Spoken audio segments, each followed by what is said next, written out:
పేరుకు కూరగాయలల్లా రారాజు అంటాం వంకాయలను గాని వంకాయలంటే ఉంటే బెత్తడుంటాయి లేదంటే జానడుంటాయి. అది కాకుంటే గుండ్రంగా చిన్నపాటి బంతి లెక్కనే ఉంటాయి గాని గీ వంకాయ చెట్టున్న వంకాయలను చూడుర్రే మూరెడికింత ఎక్కువనే పెరిగినాయి.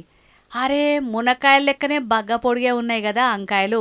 చెట్టు కూడా ఏపుగా పెరిగింది చీడగీడ ఏది లేకుండా. మరి అన్నా ఏడవాటుకొచ్చినవే గీ ఇత్తనాలు? ఏం బ్రీడ్ ఇది? అసలు ఏంది దీని కథ జర చెప్పు. నా పేరు వచ్చేసి కోడి వెంకటేష్. ఈ వంకాయ విత్తనం అనేది నేను మా అక్క వాళ్ళ ఊరికి వెళ్ళినప్పుడు ఈ విత్తనం అనేది చూసిన. చాలా పొడుగుండడం వల్ల ఎందుకో దాన్ని విత్తనం అనేది మన ఊళ్ళో పెట్టాలన్న ఆశ కొద్దీ ఒక ఎండిపోయిన వంకాయ విత్తనం తీసుకొచ్చి నాటేశాను. బాగా పెట్టినాక మినిమం ఒక నెల రోజులనే బాగా ఎత్తు బాగా పెరిగిపడడం అయింది. కాయలతో మినిమం ఒక 20-30 కాయలు కాసినాయి. వీటిని చూస్తా అంటే అద్భుతంగా అనిపిస్తుంది.